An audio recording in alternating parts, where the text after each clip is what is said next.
Zoupiti Zoup, bienvenue dans ma cuisine pour ce deuxième épisode de l'effet Zoupiti Zoup.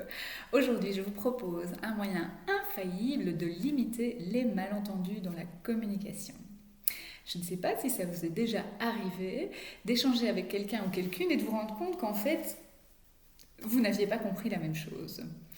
Je me souviens, en y repensant, d'une rencontre que j'avais faite avec une amie. On s'était donné rendez-vous pour une sortie, je ne sais plus, vers 8h, quelque chose comme ça, et elle m'envoie un message en me disant qu'elle aurait un léger retard. Elle est arrivée 1h15 après. Pour moi, c'était pas un léger retard. Mais pour elle, comme on avait toute la nuit devant nous, c'était tout à fait un léger retard. Donc, qu'est-ce qui s'est passé ici ? Quelque chose qui est tout à fait commun dans la communication, c'est que derrière les mots que l'on prononce, eh bien, il y a une multitude de croyances. Il y a toute notre vision du monde, la façon dont on conçoit la réalité. Et donc, quand on échange, il y a 1000 façons de ne pas se comprendre. Si je devais dessiner notre communication comme un building où je pars du rez-de-chaussée jusqu'au gratte-ciel, on aurait tout en bas du building l'aspect les plus concrets de la communication, où on pourrait trouver une phrase comme par exemple « J'ai acheté 3,5 kg de tomates ». Et plus on monte, plus on va se retrouver dans des concepts de plus en plus abstraits, du genre « J'ai besoin d'amour »,« La liberté est très importante pour moi ». Derrière ces concepts de plus en plus abstraits, il y a plein de choses à mettre et il y a de plus en plus de chances qu'on ne se comprenne pas quand on monte. Et donc, le secret d'une communication efficace, c'est quoi ? C'est de redescendre le plus possible dans le building pour arriver à un échange où il y aura le moins de malentendus possible.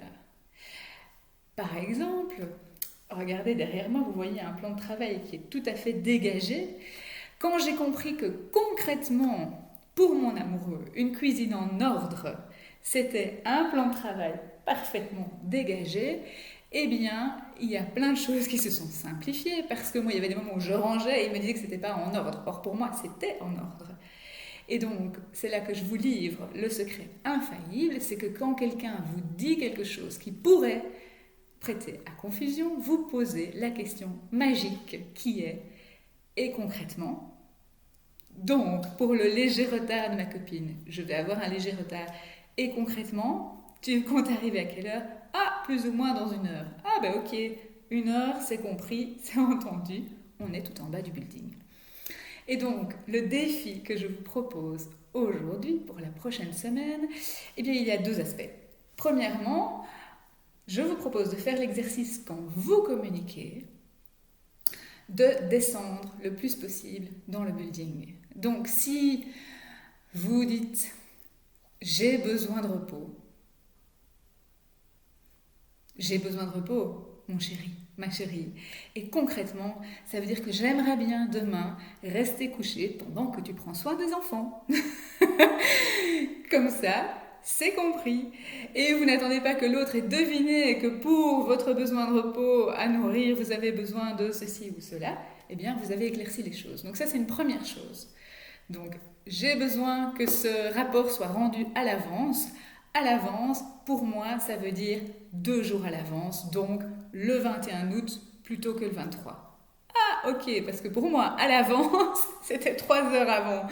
Vous sentez la différence de réalité et le malentendu et les frustrations qui peuvent en sortir. Donc ça, c'est l'effet pour nous. Et alors, si en face de vous, vous avez quelqu'un qui vous explique quelque chose, qui vous demande quelque chose, qui vous raconte quelque chose, n'hésitez pas à poser la question magique. Et concrètement, voyez, testez, savourez. C'est aussi une excellente question à poser pour découvrir plein de choses sur vos amis, sur vos collègues, sur votre famille. Tiens, l'esprit d'équipe, concrètement, pour toi, c'est quoi ? Posez-le à vos collègues, voyez ce qui en sort. Tiens, mon chéri, pour toi, le respect, c'est quoi ? Les enfants, pour vous, un souper réussi, c'est quoi ? Testez et dites-moi comment ça se passe pour vous. Je vous souhaite le meilleur et concrètement, j'espère que vous ressentirez tous les bienfaits à l'intérieur et dans vos interactions. Zoupiti zoup!